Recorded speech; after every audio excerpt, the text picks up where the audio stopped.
I'd like to introduce the next speaker, who is Natalie Boulton, and we're going to play a short trailer of a video, Voices from the Shadows.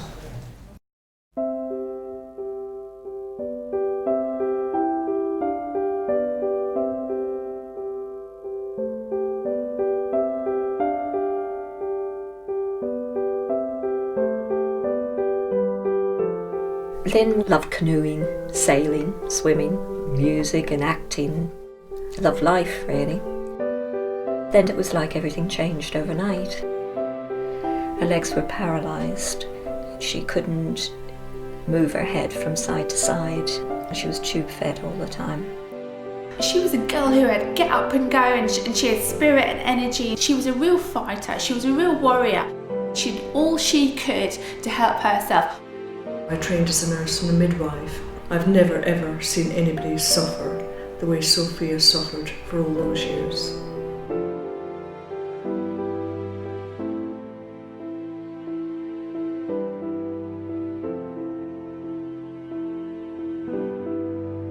This is as important as any other significant major illness, whether it's cancer, heart disease, AIDS. It is a complex, chronic, multi-system illness.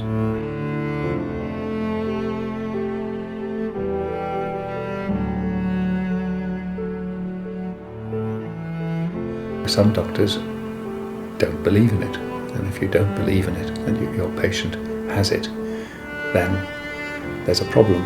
This girl suffered abuse at the hands of professionals.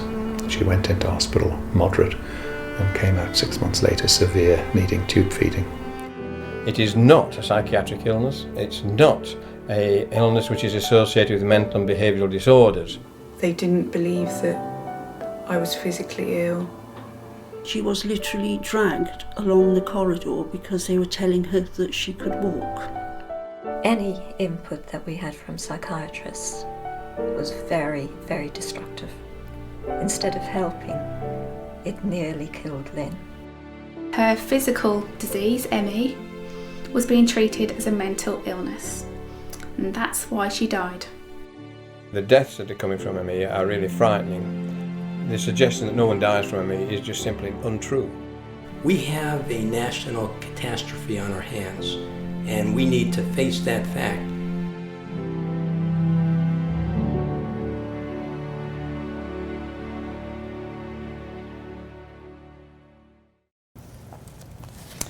You might ask why I am here. I have a long experience of family members having ME. My mother had ME until her death following a severe relapse 11 years ago. I am a carer for my daughter, who has been severely ill for 26 years since she was a child, and my youngest son was diagnosed with ME last year. I appreciate being given the freedom to talk about things that have struck me over the last 10 years. During this time, I made the book Lost Voices from a Hidden Illness, and then the film Voices from the Shadows with my son Josh. Later, I went to the Stanford MECFS Symposium to take part in the media and ME discussion with a screening of voices. These experiences gave me opportunities to talk to some of the people who've been studying ME for a long time and to hear patients' stories. I don't represent any of the ME charities, and I have no medical background. These are just my personal thoughts and impressions as a carer. I'm very aware of the passing of time. My daughter Anna has changed from being a lively, bright, socially and educationally engaged 10-year-old to a 37-year-old woman who, following a severe relapse 11 years ago, is almost entirely confined to the house and bedridden for much of the day. Last year, I contacted many of the people who contributed to the Lost Voices book to see how they were doing 7 or 8 years on. Several had become my daughter's friends, so I knew about some of the problems they'd faced over the years. Sadly, some have deteriorated very, very severely. I expect you know that Emily died 3 years ago after a horrific time at the hands of hospital consultants. An earlier relapse was precipitated by an OT who, she said, stayed too long. Other contributors have also deteriorated severely. I used to chat to one man on the phone when he was up and about. Now he is unable to walk, has to use a commode at the end of the bed, is only able to wash his face and teeth and is too exhausted to have anyone help him. He can't use a phone, radio, TV, computer, books or papers, and can't bear conversation in the same room. So he is totally isolated. He is skeletal now, 6 years after this, in spite of eating well. Another contributor, previously a teacher, is now completely confined to bed and has to dictate any essential emails. Linda, too, is very, very much more ill, suffering excruciating pain, extreme sensitivity to sounds and paralysis. My impression is that most of the older contributors to the book are deteriorating, the consequences of chronic illness being exacerbated by aging. Of my daughter's peers who became ill as children, most are still cared for by their parents. They struggle along, living on a nice knife edge, with some quality of life and minimal improvement if they can avoid infections and their environment remains stable, quiet, caring, supportive and relatively stress-free. Unfortunately, as their parents age, there is a real sense of living on borrowed time. Parents are not immortal, and some have become very ill since taking part in these projects. Several have died. These patients are so ill they often cannot tolerate visitors, let alone unfamiliar carers. They have no experience of dealing with social services or organising their own care. They simply don't have the energy, health or resilience needed, and they deteriorate irrevocably and all too easily. What I and many other parents need to know is who will help and care for our sons and daughters when we, parent carers currently ensuring their survival, become too old and ill to care for them.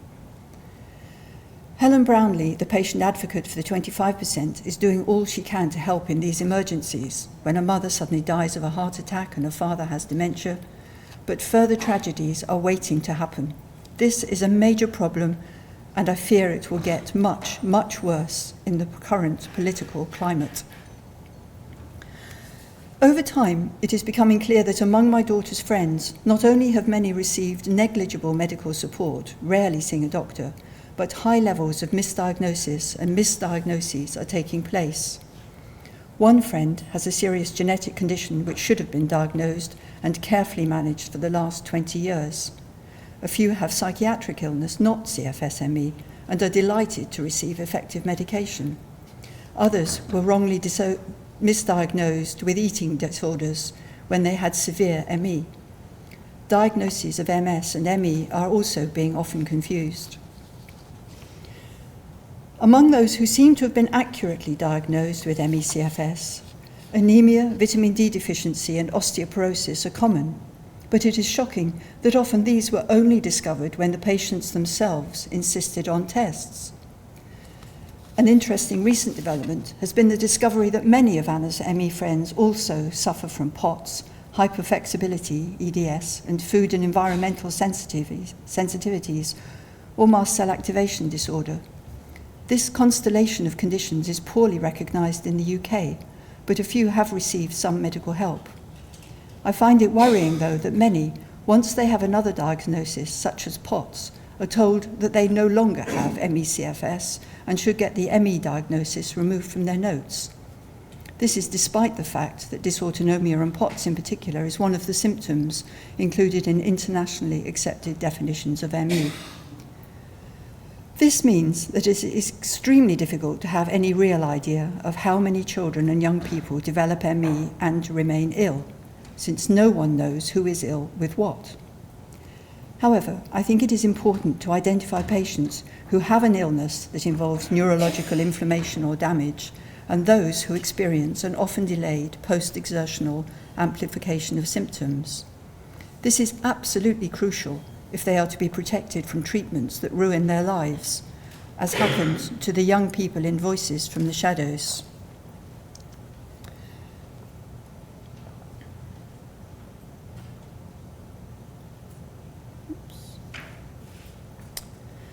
When Josh and I were working on the film, Naomi sent us this footage.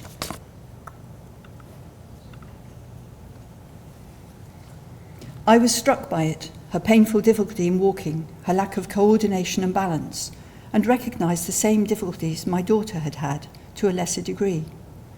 It brought to mind a film made by Dr. John Richardson and Dr. Spur way back in 1988, which shows examples of people who became seriously ill following enteroviral infections.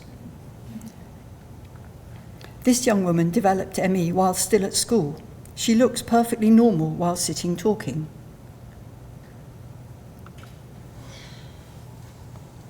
But Dr. Richardson asked her to walk to show her abnormal gait. The effort needed to move her legs, the discomfort and difficulty with balance and coordination.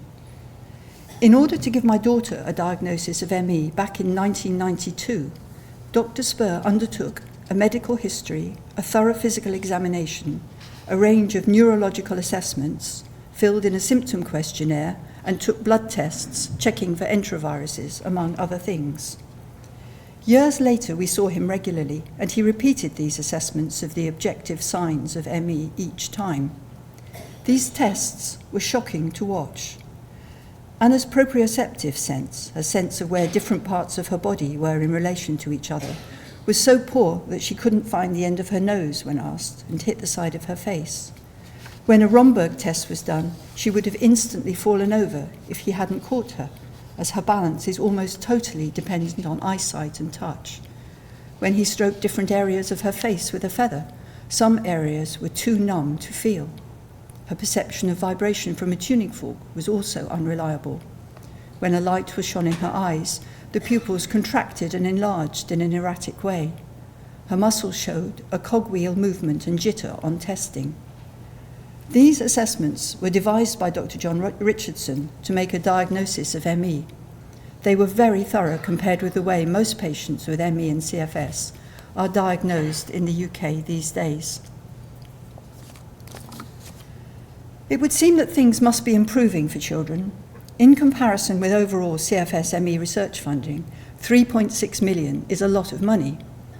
However, this is where I want to mention what my husband, who was an academic, calls the politics of research funding. He is referring to universities' requirement that researchers win large research grants in order to keep their jobs. This involves presenting the research to auditors as socially useful within a 5-year framework. This situation, in which research becomes linked to the financial security of universities and staff jobs, distorts how research is conducted.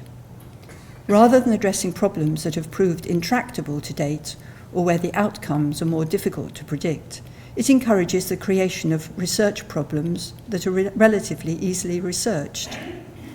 Additionally, cliques of researchers have considerable power to influence how public money is allocated. Because research councils need to be seen to be supporting successful research, there is a bias towards funding mainstream research approaches. Another complication is that senior researchers are often called upon to validate party political agendas rather than remaining objective.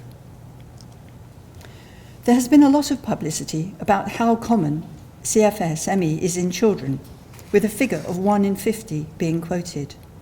This astonishes me, as I live in Bristol where this research is based, and my daughter and I never came across many children with ME locally, even when she was a member of AIM.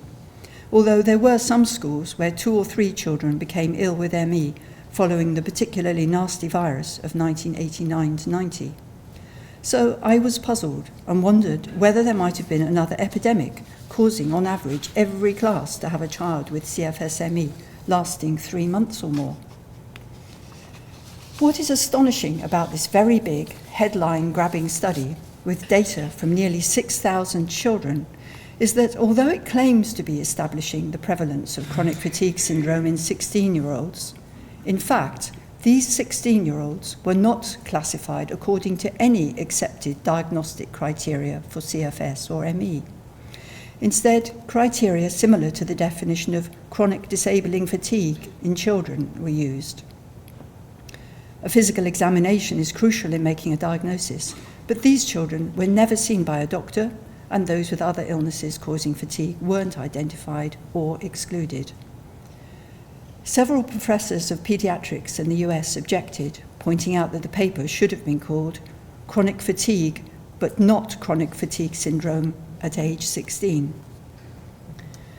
Professor Leonard Jason is involved in a large and very thorough study of the prevalence of youth with ME/CFS. He points out case definitions need to take into account the many reasons that youth can become symptomatic.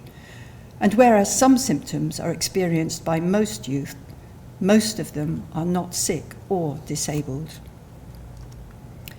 I agree that it is important that the uncertainties regarding the population prevalence of paediatric CFS are resolved. But this research is intentionally misleading and makes associations that could have dangerous implications for those with ME. The number of children said to be suffering from CFS and ME has been enlarged to such an extent that it most likely includes a very large majority who do not have CFS or ME. In spite of this, the paper claims there is an association between CFS, depression, and family adversity, saying this warrants further research. But if those with depression are excluded, there is no association with family adversity, as the paper admits.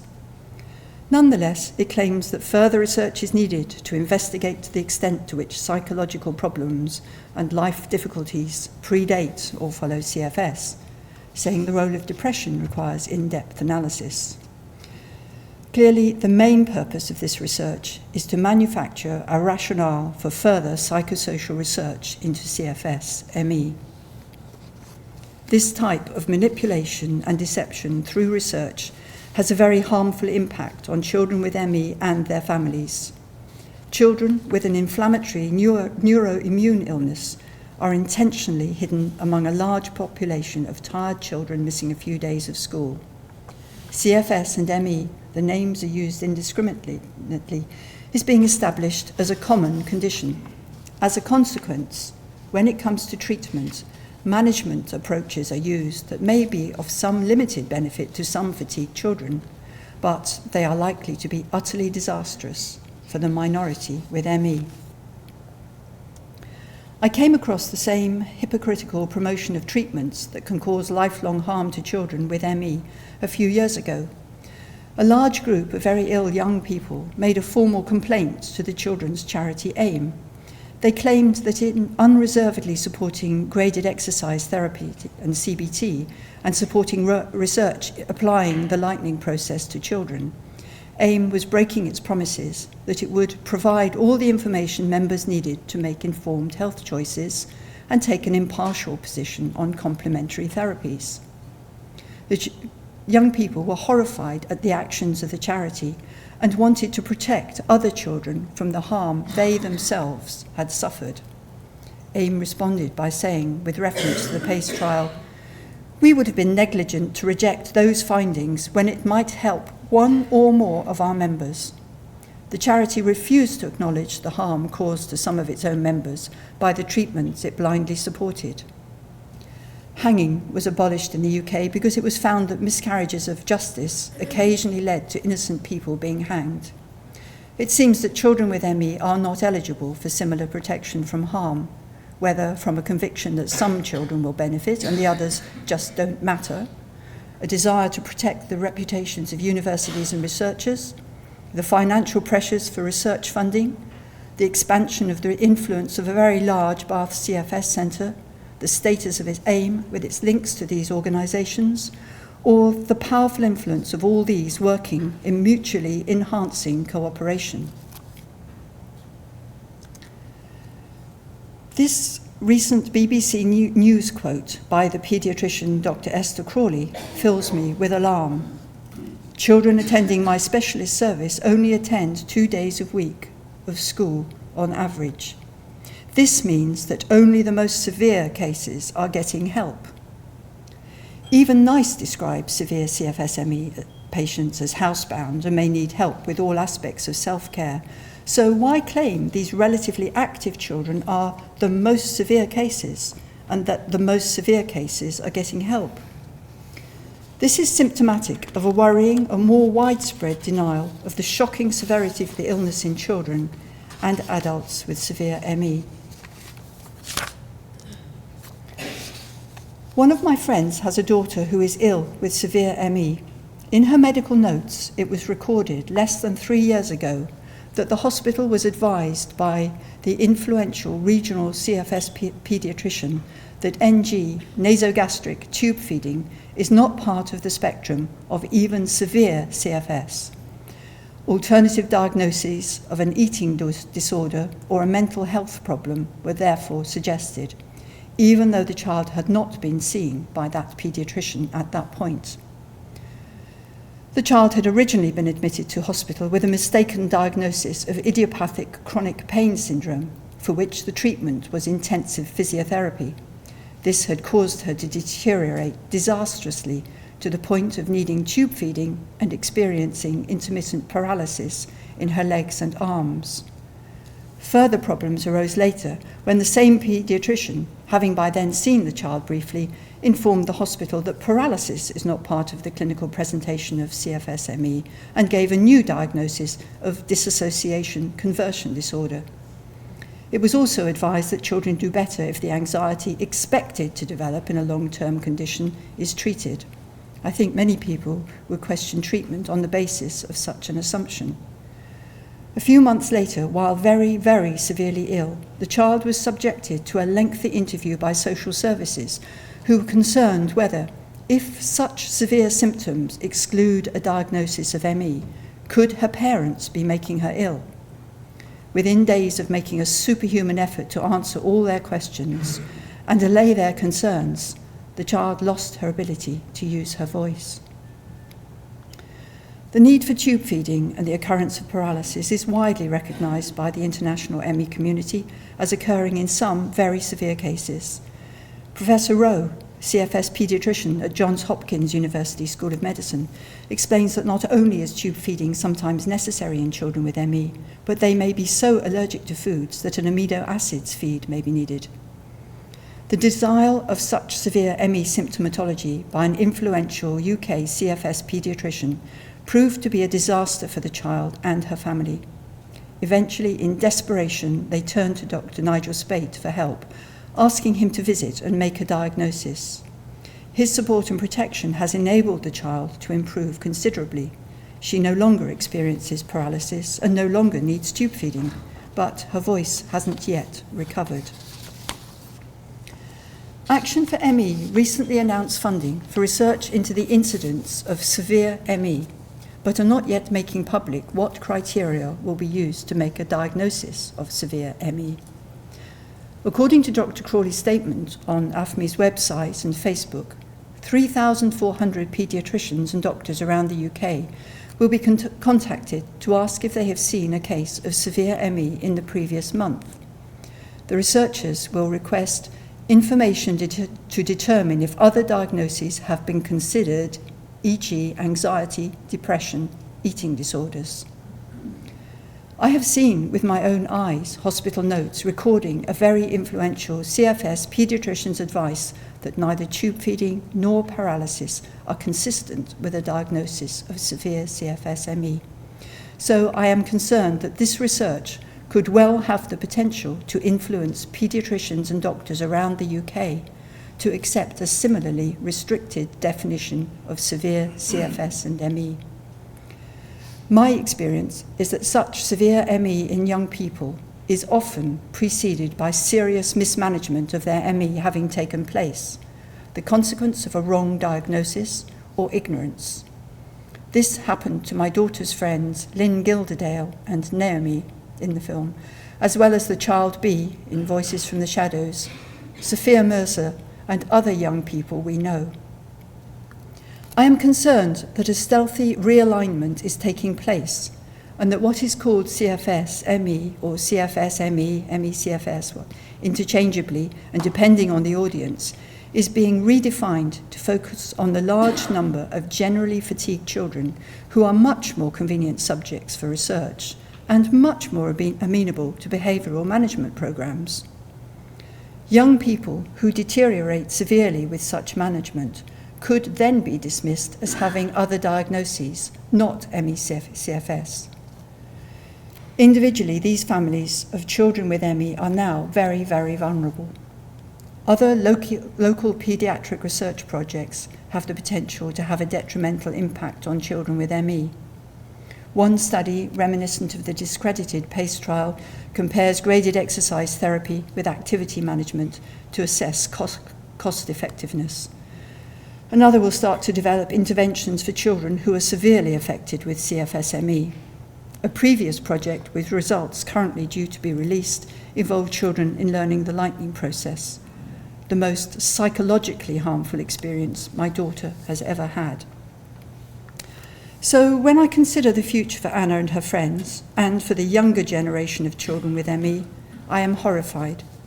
Horrified at the inexorable expansion of a self-perpetuating CFS-ME research and delivery mechanism involving a Russell Group University, a very large paediatric CF centre with outposts around the country, and a children's charity with support from the Science Media Centre and even the CFS-ME Research Collaborative. The influence of this powerful alliance is sweeping all who stand in its way into oblivion, not only severely ill ME children and their families, but also the only UK consultant specialist in severe paediatric ME who had the courage to be effective in supporting and protecting them. He has now been silenced via the GMC. As the mother of a chronically ill daughter, I find the outlook terrifying.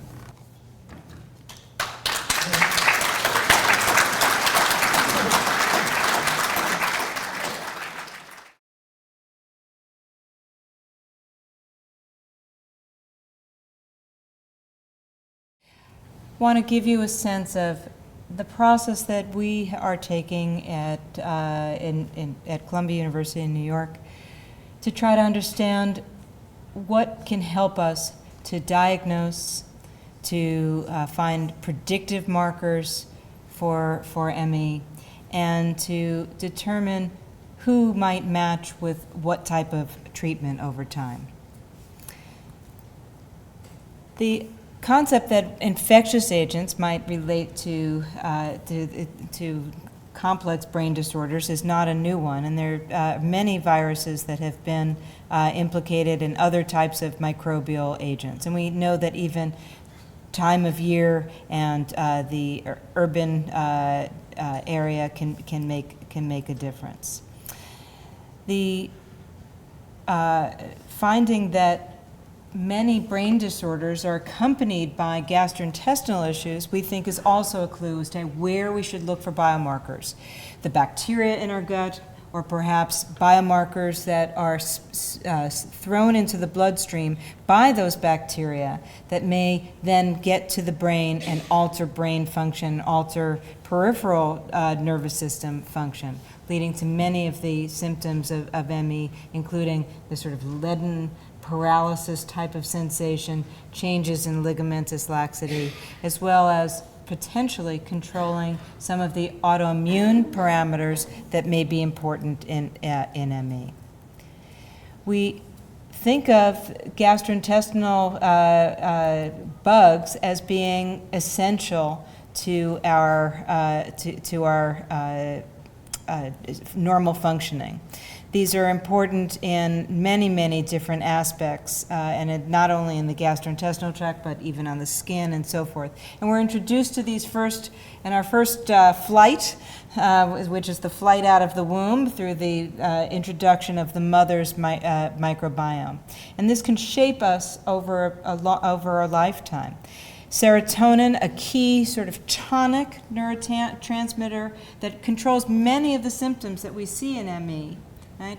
The sleep disturbances, the eating disturbances, the motivational disturbances, the ability to corral your energy to actually do something is very important. And so normal bacteria are really critical. And so while we are in search of the pathogen, the deleterious microbe that might serve as a marker for an ME type of course, something like Epstein-Barr virus, like cause of glandular fever. 15% of individuals will go on to have a course that looks like ME/CFS. Lyme disease, perhaps, enteroviruses, etc. But these microbes are normal inhabitants and do digestive work as well as enable us to have refreshing sleep. They throw products out into our bloodstream that make us sleepy at night after our evening meal. And if your gut isn't working, if you don't have the right bacteria in there, you're not making the right metabolites getting thrown into the bloodstream. And this could be a contributor to non-refreshing sleep. So we can look in various compartments to understand this. What is the gut-brain axis? Well, there are many, many types of neurotransmitters, as well as some products of microbes, short-chain fatty acids. Some bacteria make good short-chain fatty acids that are anti-inflammatory, like butyrate.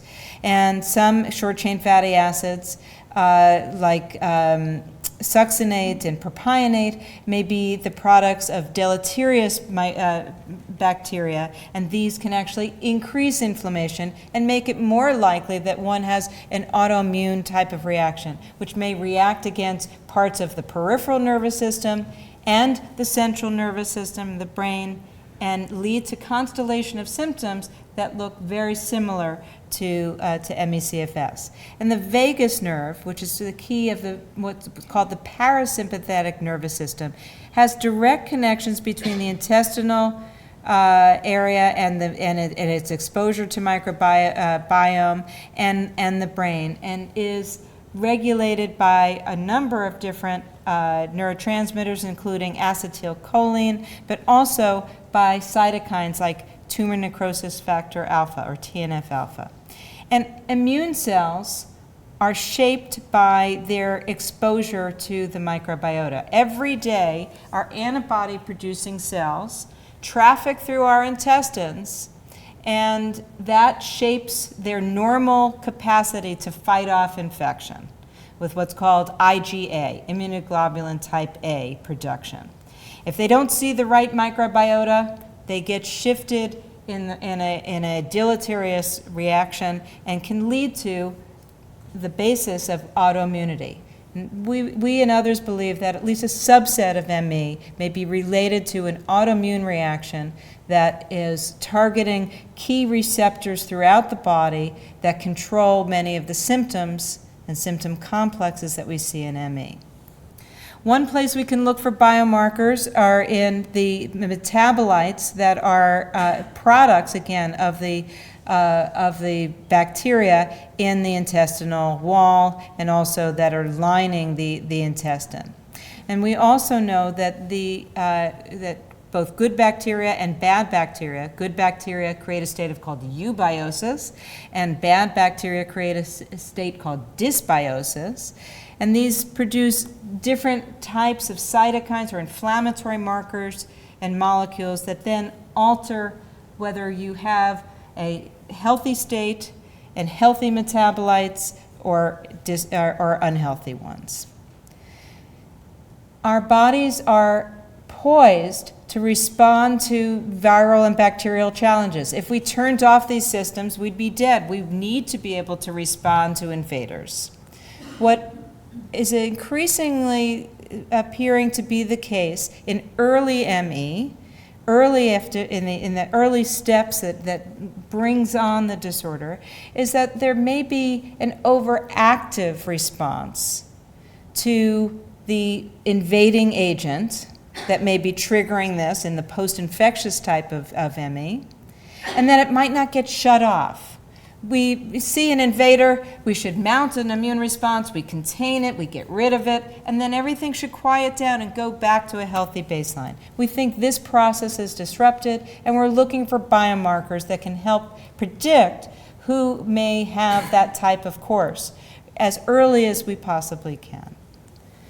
We know that even the biologic basis of fever production, right, which is often part of the harbinger, the initial complex that people remember when things changed in the post-infectious types of ME. People have a fever, and these react to these generic types of receptors for viruses, Toll-3 receptors. This is a virus receptor, but it doesn't only respond to flu.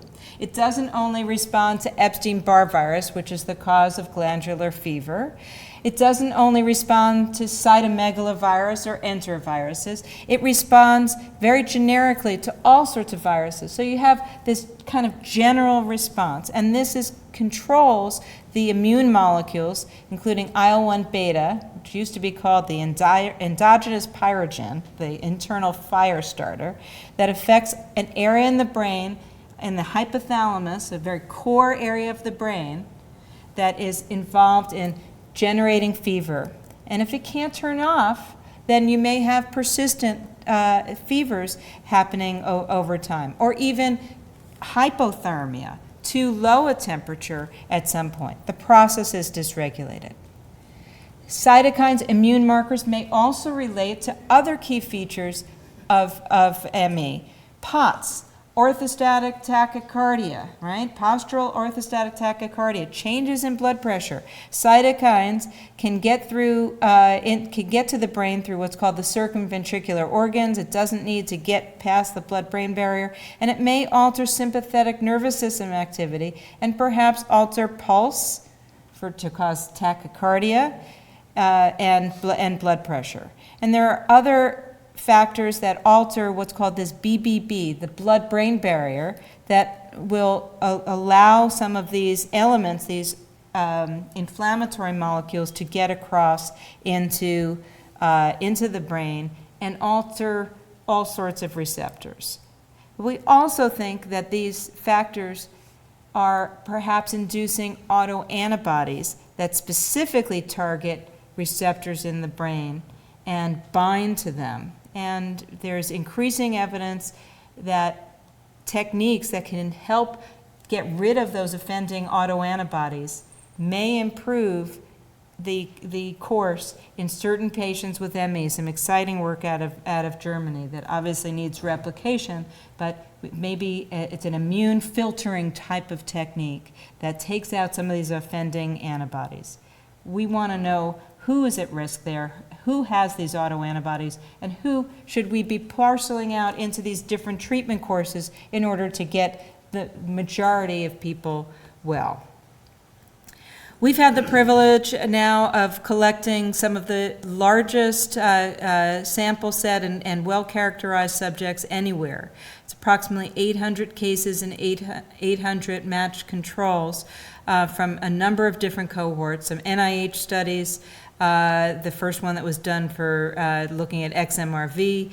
The Chronic Fatigue Initiative was privately funded by the Hutchins Family Foundation, and a follow-up study, Dr. Jose Montoya's study, as well as our new study with 125 cases and 125 controls, which will follow subjects. We've just completed the first assessment on the 125 cases and 125 controls, and we'll see them at 4 intervals over a time, collecting specimens, also finding out their status, looking at the microbiome, looking for blood biomarkers. And we have a number of other studies for spinal fluid, as well as a very exciting study using a modest exercise tolerance test and a special type of technique to try to tease out important biomarkers. We and others are doing a variety of ways of searching. This is an example of how we're looking for pathogens. We use a variety of techniques that are sensitive and that enable us to identify, some of which enable us to identify every vertebrate virus that has ever been reported to infect a vertebrate animal, including but not limited to humans, as well as the microbiome, the fungal biome, the mycobiome, and the virome. We've looked initially at a number of agents that were identified by our clinician working group, but we're going deeper, and again, having an unbiased look for all of the viruses that could be there. We're looking at host response profiles, which we think are going to be our key for biomarker assessment. Looking at the RNA level, how the different genes express themselves over time. and trying to understand how that relates to different subsets. Our data actually are just coming out this week, and we're just finalizing that analysis. We have the laboratory data. We're putting that together with the clinical data this week, and we're hopeful that we will have some interesting markers that we can then validate and bring forward. These will give us the types of clues we need to understand what the causes of the disorder are and what the best potential treatments are given those different potential causes. We think this is a heterogeneous, diverse illness, may have some common final pathways, but we need to determine that by data. We need to get the data and understand this. And we have diverse populations available to help us with that. We also do immunoassays. We're looking at immune responses to various pathogens, and we do proteomics and metabolomics as well. And we're also looking at genetic factors that may predict who's vulnerable, and epigenetic factors that tell us what the prior exposures might have been and may alter the programming of the genes to turn various genes on and off. Through this true culture study, which is yet to begin, but has now been funded by the Hutchins Family Foundation and the Chronic Fatigue Initiative, we're actually able to take blood directly into the equivalent of a little petri dish and expose the blood cells directly to inflammatory challenges. We can even expose the cells ultimately to pesticides, organophosphate pesticides. We can expose the cells to all sorts of things, and then we can look at what metabolites those human cells are producing, what viruses are in there, what the inflammatory response is, and what the gene expression is. We focused a lot of our hope on the microbiome for a variety of reasons. Now, we know that gastrointestinal symptoms, although not a clear diagnosis of a gastrointestinal disorder, is very common in ME, but sometimes people aren't focusing on that because that's not their worst problem, right? They're, okay, they think, oh, that's just belly aching, but really, getting out of bed and being able to function on a daily basis is such a prevailing, overwhelming problem that sometimes the GI symptoms, more subtle gastrointestinal problems, may be missed. But we think that when we look at, we do know that a large proportion do have symptoms of irritable bowel syndrome. Some occasionally have celiac disease and some inflammatory bowel disorders. But we are looking specifically because we think that some of these microbial products, we're looking at the metabolites not only of the human host, but also that are produced by the bacteria, because these have a whole host of effects that can lead to symptoms. These metabolites can be gases. They can be hydrogen sulfide. It can actually cause distension. It can cause discomfort. It can cause flatulence. LPS, bacterial products, can alter the motility of the gastrointestinal tract and so forth. So we are looking here, we're identifying these biomarkers both in the host, the human, as well as in the bacteria themselves. These bacteria can sometimes induce autoimmunity, so we are looking at those types of factors. And as I mentioned earlier, the short-chain fatty acid products can alter the risk of type 1 diabetes or other inflammatory consequences. And some of these are like lactic acid bacteria that can produce lactate. Depends on the balance of these butyrate-producing bacteria versus bacteria that produce some of the more inflammation-causing short-chain fatty acids like acetate and succinate and propionate. We know that some of the action is very strong in a part of the intestines called the terminal ileum. You have receptors there for vitamin D. Right? If your vitamin D receptors aren't working, you're not reading much of the signal of vitamin D. You have folate receptors, a key nutrient. You have a whole host of other nutrient receptors there. And according to which bacteria are present in that area, you can lead to inflammation that may induce an autoimmune reaction against those nutritional receptors. Those autoantibodies could block your basic capacity to absorb nutrients. So we're looking at that. We're also looking at the bacteria that induce what's called Th17 cells, which are inflammatory cells, reduce the good guys, which are the T regulatory cells. We also know that some bacteria that are thought of as innocuous may not be so innocuous. There's E. coli that we usually think of as bad guys, but these are ones that are just the normal E. coli, but some of them have a heat shock protein that can do some damage. It's called CLPB. And if you put that into a mouse, you make autoantibodies against something that affects eating and anxiety, which is called melanocyte stimulating hormone. You affect the signaling of that hormone. You decrease food intake, and you decrease weight, and you also increase anxiety. Interestingly, in eating disorder patients, you have these same antibodies. They cross-react with this bacterial product, this heat shock protein, and they react to this natural hormone that regulates eating and anxiety. Has anybody looked in chronic fatigue? Has anybody looked in ME? Not yet, to my knowledge.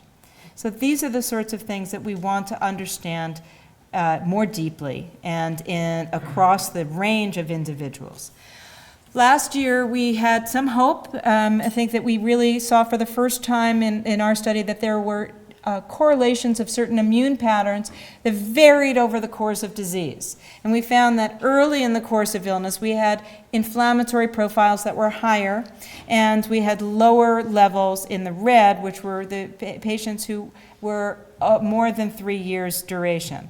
Does this mean that the only hope is in the short duration? Absolutely not. It just means that we can be more precise in thinking about what types of treatments may be helpful in those two scenarios. If somebody has too much inflammation, we want to dampen that down. Do immunosuppression, perhaps. Right? If we have too little inflammatory response compared to controls, then perhaps we need to boost the response. There's agents like Ampligen that are known to do that. And we've seen this throughout various agents.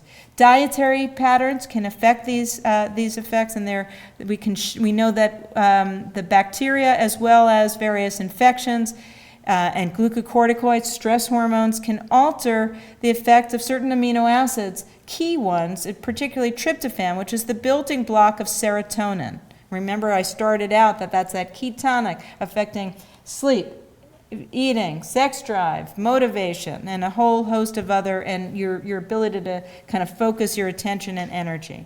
It's also a key product that leads to the circadian rhythm regulator melatonin, which is a key immunopotentiating agent. Instead, some of these factors, inflammation, cytokines, glucocorticoids, oxidative stress, can shunt tryptophan away from these serotonin and melatonin and down this pathway, which can have some deleterious effects. This affects glutamate receptors that have various neurotoxic but also neuroprotective effects. And it's the balance that's really important here. At the ends of the pathway is a neurotoxic compound called quinolinic acid. But despite it being neurotoxic, if you don't have it, you're not making NAD+, and that's important in your energy-producing cycles. So it's all a balance. We need to understand the biomarkers that tell us healthy regulation of these systems, not whether the system is turned on or turned off, but whether it's well balanced, whether it is able to be normally regulated. We're using metabolomics techniques, a variety of them, to figure this out. We are now finding out this is not in ME specifically, this is in our whole population. We know that these key metabolites and reduction in serotonin in the blood is associated with certain inflammatory markers being higher in the blue. And so we're trying to tease that together, and we're looking at that more and more now in ME in a closer way. As I mentioned earlier, I think that there's a subset of individuals with ME who have an infectious cause and perhaps that infection may lead to autoantibodies. There are many, many important aspects to understand at this. The pathogenesis and how we think this through is really critical. There are many questions that we need to, and we are asking ourselves about autoantibodies and that might target the brain, and trying to understand how and if these may play a role in ME/CFS. If we go around the room, about 90% of us will have some antibodies in our blood, okay, that are targeting brain targets. And that, even if we excluded people who have a history personally of ME, that would still be the case. 90% of the normal population has these antibodies. Now, what makes them pathogenic in ME is what we need to understand. It may be that they don't get into the brain. The blood-brain barrier may keep them out, but there's certain areas of the brain that don't have a blood-brain barrier, and in the median eminence. So we're trying to understand this as best as we can. I want to close on something that's hopeful, but don't go out to your health food store and go find these products, because we're certainly not there yet. We know that in rat models, we can alter that tryptophan metabolism by giving Lactobacillus johnsoni, a probiotic. And if you give this to the animals, you actually increase serotonin in the gut, in the terminal ileum, but also in the blood significantly. So this is promising. Does it translate to something we can do right away now? No. Danone in France, Danone, I guess you call it here too, has a fermented milk product that they've studied, and they've actually done brain imaging to look at the changes after drinking this fermented probiotic. It's a combination of 4 different strains. And there are some positive effects. It did not work directly through the microbiome change, but there were clear changes in the brain imaging before and after using this product. So again, not something we should be running out and to use, but promising in the sense that we have some hope that there may be some means of altering the metabolites in the bloodstream, either through the gut microbiome or through other intermediate techniques that may be relatively non-toxic, but may have some profound effects if refined and if used in the proper population or subset of ME that has this sort of disorder. In closing, I love this quote from Einstein. His students got all upset. They said, "Oh, you're just asking the same questions as last year." A true Einstein said, "But this year, all the answers are different." We have to keep returning to the findings. Don't, just because there are ideologies that try to obscure data or overturn older studies, we need to keep using the best of our technologies to try to understand this disorder, to come up with biomarkers, and to lead us through to the light of prevention and treatment. Thanks very much.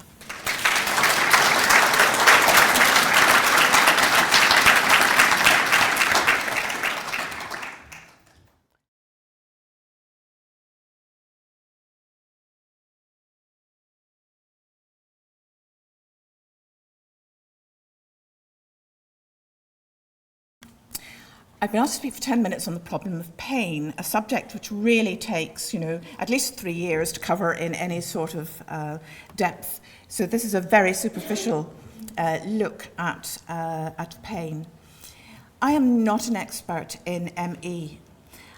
In fact, in all my 30 years or so of looking after patients with pain, I'm not sure that I ever was referred a patient who had ME, although I did see many, many patients who had fibromyalgia. When teaching our students, I always ask them to describe what pain is. And really, the thing that they were expected to know is that it's an unpleasant sensory and emotional experience caused by actual or potential tissue damage. Or more importantly, I think, expressed in terms of such damage.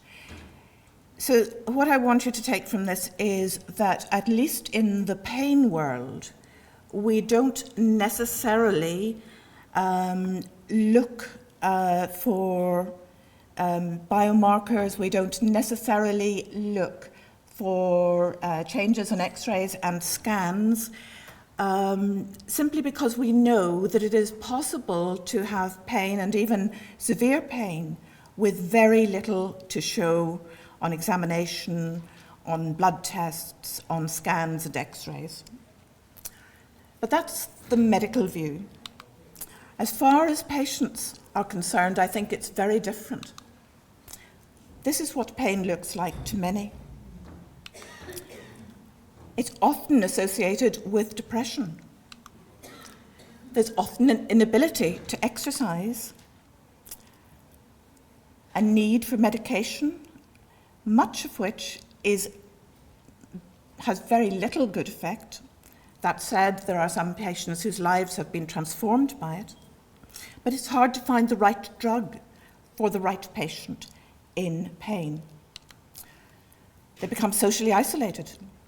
And interestingly, I know Louise will probably talk a little bit about the painful truth, but what came out in that was the feeling of social isolation, even in some of those who were surrounded by very supportive friends and family. The loss of the role, loss of income.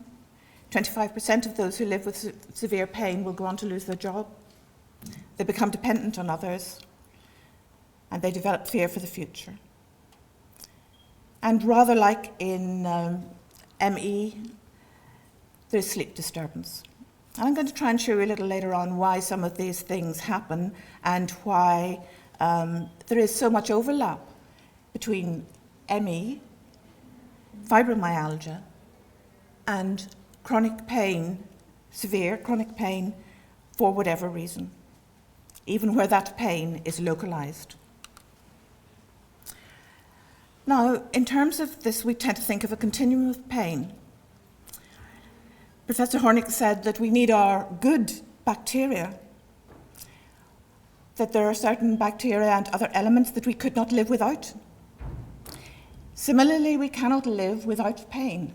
Acute pain has a protective function, and those with that extremely rare condition of congenital insensitivity to pain often have very, very short lives. And that acute pain usually has some sort of apparent noxious insult. Now, for many years we've looked at a period of 3 to 6 months and said that is when the pain, if unrelieved, becomes chronic.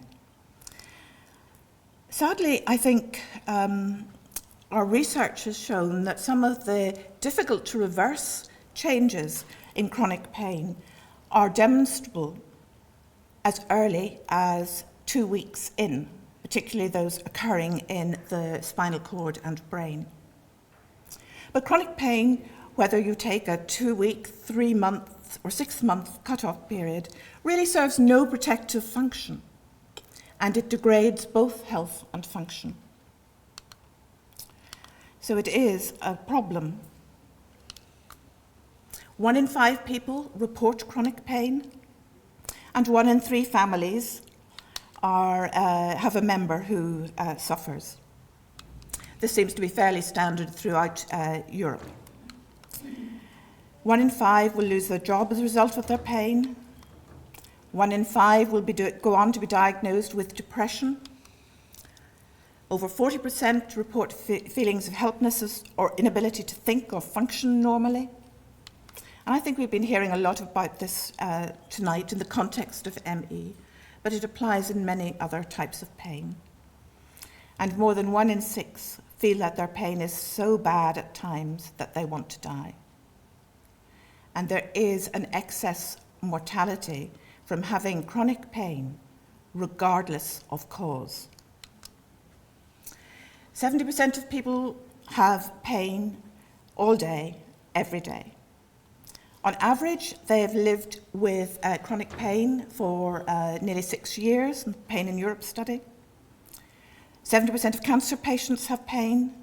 And 50% of patients who have arthritis say that despite the vicissitudes of fatigue and the deformities of the joints, the pain is the worst aspect of their illness.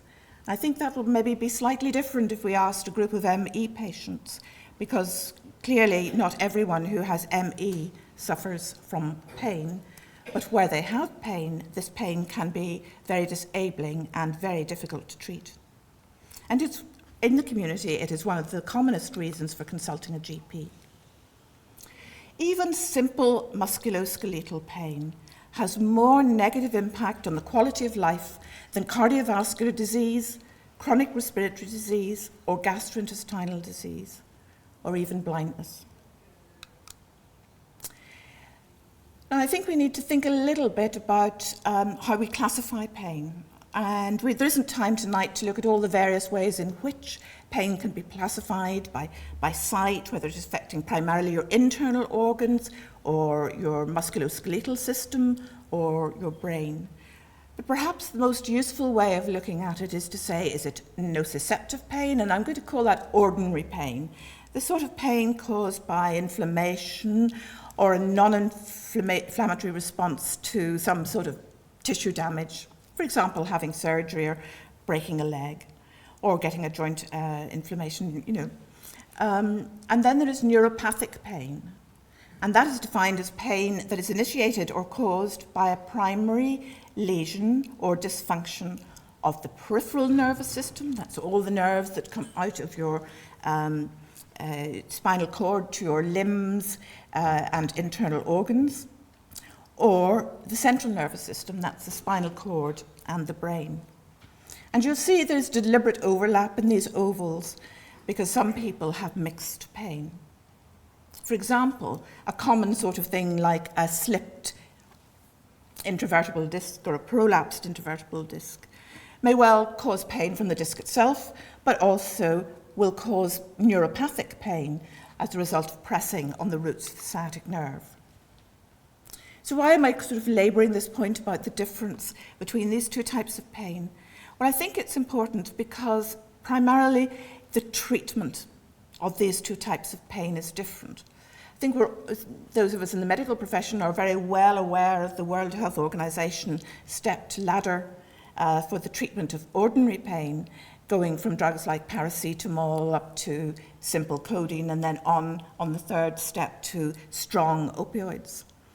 By and large, neuropathic pain doesn't respond to these well, although it will respond to very high doses of opioids. It responds better to anti-epileptics.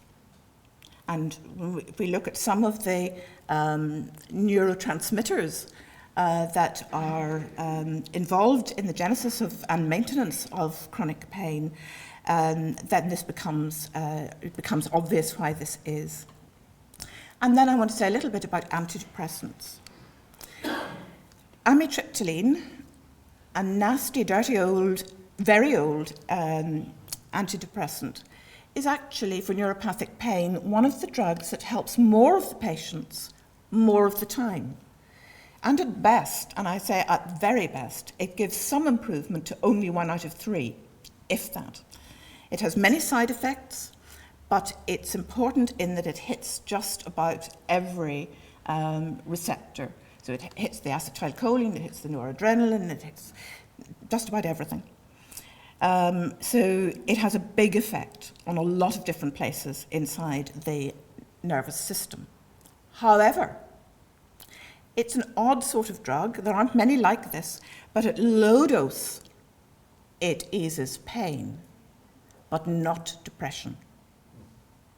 And at high dose, above about 150 milligrams daily, it will help to lift depression. So if used in chronic pain, is very different from its use in depression. And I used to say to patients, if you have significant clinical depression, you really need something a bit better than amitriptyline. So we need to treat pain early. I think we need to treat ME early. I'm learning that. Because inefficient or ineffective treatment of acute pain can lead to chronic pain states. And chronic pain is associated with a lot of morphological changes, particularly within the central nervous system. Here we have the peripheral nerve, little nociceptors or pain-detecting endings in that nerve. Once persistent, it's often persistent and seldom totally resolves, even with good treatment. And that is because some of the changes within the brain become morphological. There's a reduction in the amount of grey cell. There are changes in the way nerves, both in the dorsal horn and in other areas of the brain, react and interact. So they start synapsing with things, making connections that they have no business at all connecting with. And these are some of the things. I think it's possibly easier to show it on this slide. If we have a noxious stimulus, it's going to be out in the periphery, the nerves, the C fibers carrying the pain should link into, if I can get this, lamina 1 in the spinal cord. They then, in chronic pain states, they start getting all mixed up and connecting with lamina 5. This then causes problems. I'm going to do it this way, I think it's the only way to make it work.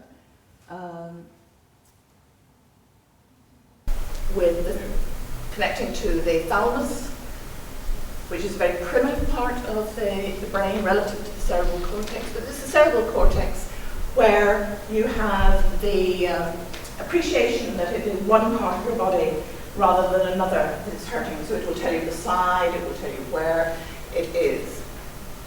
But there are these other systems that become very much involved. There's the limbic system, responsible for fear, anxiety, regulation of your sleep, feelings of punishment.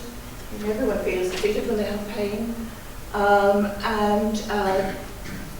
Here we have the cingulate, which is really the bit that allows you to attend to things.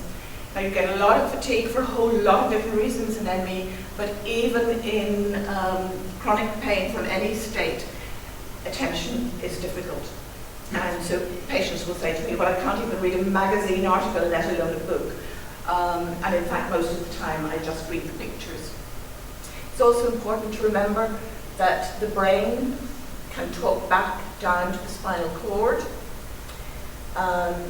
This can increase the amount of pain going up to our cortex or decrease the amount of pain.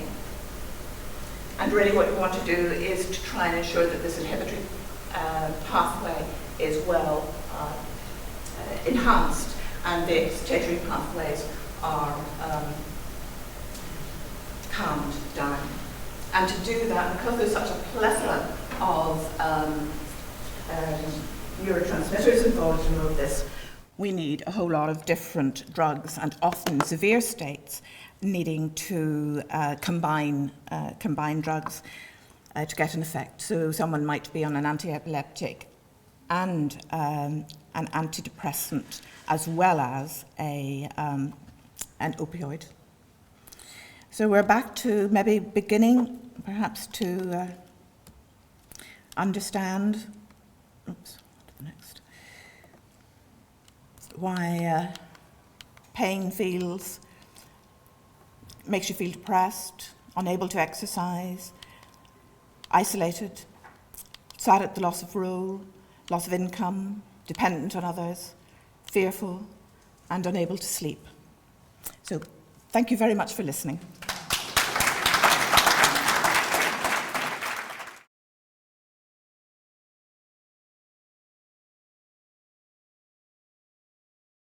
I'm Louise Skelly. I work for the Patient and Client Council.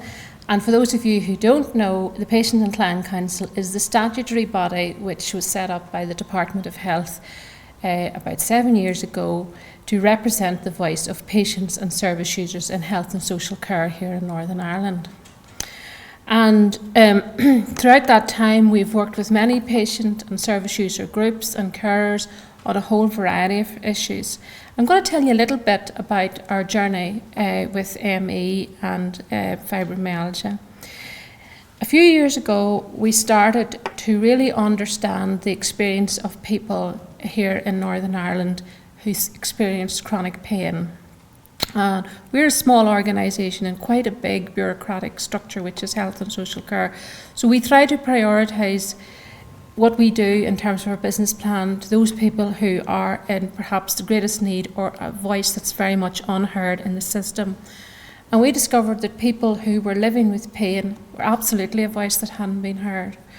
And at that time, I got to know Dr. Bell, and we set up a steering group made up of ourselves, but also involving service users and patients. And we conducted a study, which was a study of the experience of people living with chronic pain here in Northern Ireland, how it impacted on their lives, but also their experience of health and social care.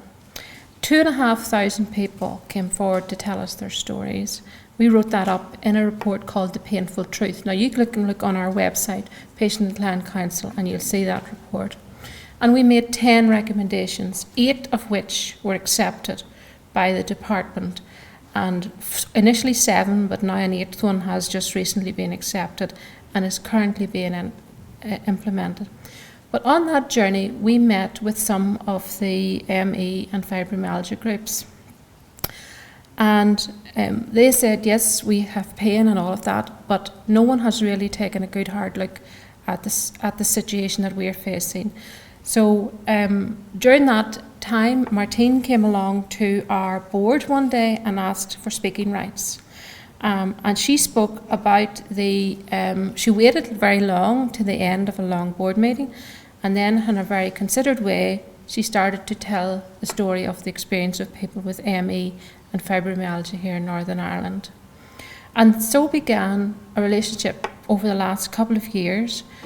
In the last year and a half, we set up again, Pamela was involved alongside us as well, we set up a project to try to promote the ME and fibromyalgia agenda amongst health and social care decision makers. And we did that in a variety of ways. But last year, just about this time, I think it was around maybe a wee bit earlier, but the 29th of May, there was a meeting. The patients have been quite good, I have to say. This particular group of patients have been very good over the years of actually interacting with decision makers. They weren't a group of patients that hadn't been heard, but what they were was a group of patients that hadn't been listened to. So, and there's still a group of patients that hasn't been particularly well listened to, and that's the big concern for us. Because sometimes we come across groups of patients, for example, some of the people from rare diseases are here tonight, and I would say in the past they were a group that really hadn't been heard. But I think ME and fibromyalgia patients had been heard, but actually not listened to the way they should have been, and certainly not acted upon. With regards to ME, there was a specific meeting with the lead commissioner last year, when they seriously promised to take a look at appointing a consultant, because one of the things that people told us along the journey was that if you got a good diagnosis, you got the right diagnosis early on and got the right advice early on, your long-term prognosis and outcome was much better. And we do know of 1 or 2 people who got well, very well from ME quite early on, because they at that stage had access to a clinic in the city hospital, got the right advice, were told to go home, totally rest, etc., and recovered. But that kind of service is no longer available, and patients tell us they want that type of service restored. And so that's what we're basically trying to achieve.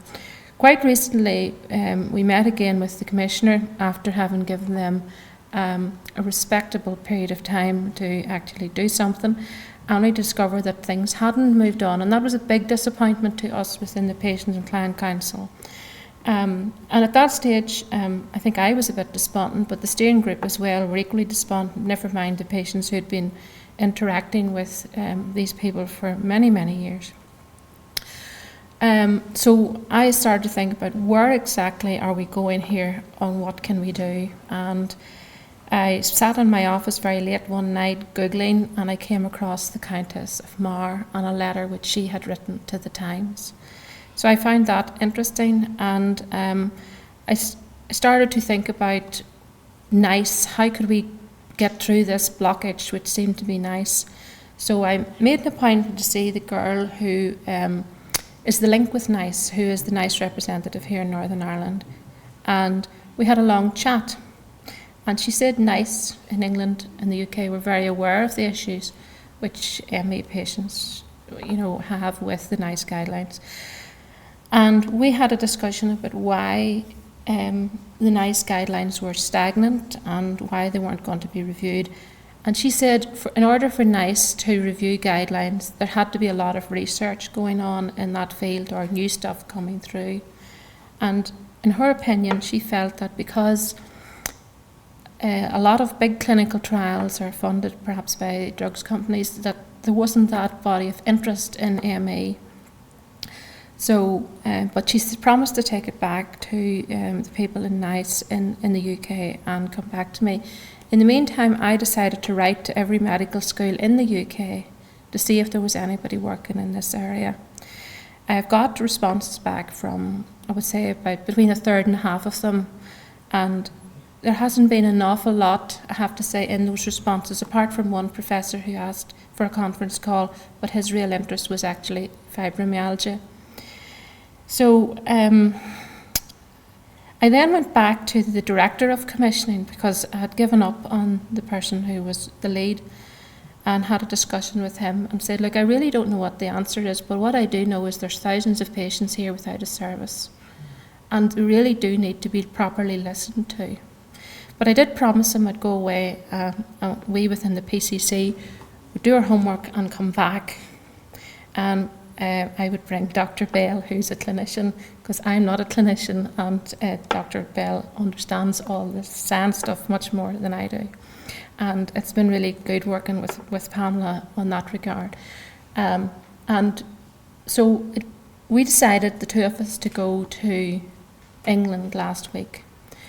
Wanted to meet the Countess of Mar, and I made an appointment on Thursday afternoon, and we met with her and had a very good discussion which gave us a sense of what way things are in the UK, and also gave us a sense that there was hope that things were going to change in the near future.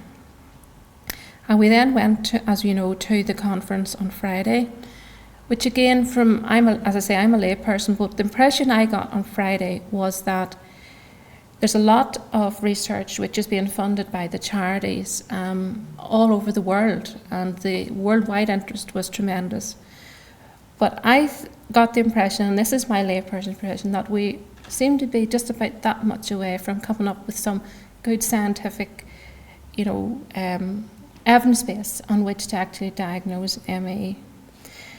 But one of the things that struck me was that there was quite a few specialists working in this area, and I thought there were no specialists working in the area really in the UK, because that's the impression I'd been given by others. So I do think there is an opportunity now to go back to the Director of Commissioning, but also to have a discussion with perhaps the Belfast Trust, before we do that, with some of the lead specialties, to ask them would they consider putting in a bid for a fatigue clinic again. So Pam and I and the steering group will be meeting to think about how we would best approach that. I think we'll have to come at it from different angles, because what we really want to see is the restoration of a secondary care service to enable people to at least have a diagnosis as early as possible in their journey, and also to provide support for primary care, because without a shadow of a doubt, the problems that patients are telling us about will not be solved until that at least is the starting point. On the fibromyalgia side, we will be launching a report in September in Fibromyalgia Awareness Week, which tells about patient stories of their experience of living with fibromyalgia. There's also been a bit of movement on fibromyalgia, in that there is a new pathway which the Northern Ireland Pain Society, Pamela's involved in that as well, is looking at how the care pathway for fibromyalgia patients. So that is something that has just happened quite recently, and we are quite pleased about that.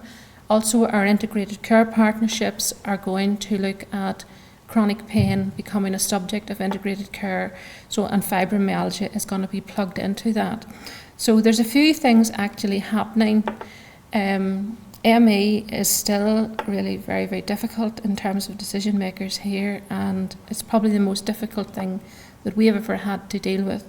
But the take-home message I would want the patients and their families to take home from this event tonight is the Patient and Client Council has not given up, and we will be continuing to work alongside people like Dr. Bell and yourselves to try to break this impasse, because we do feel that you have a right to a proper service, and at the moment you have anything but that. So thank you very much.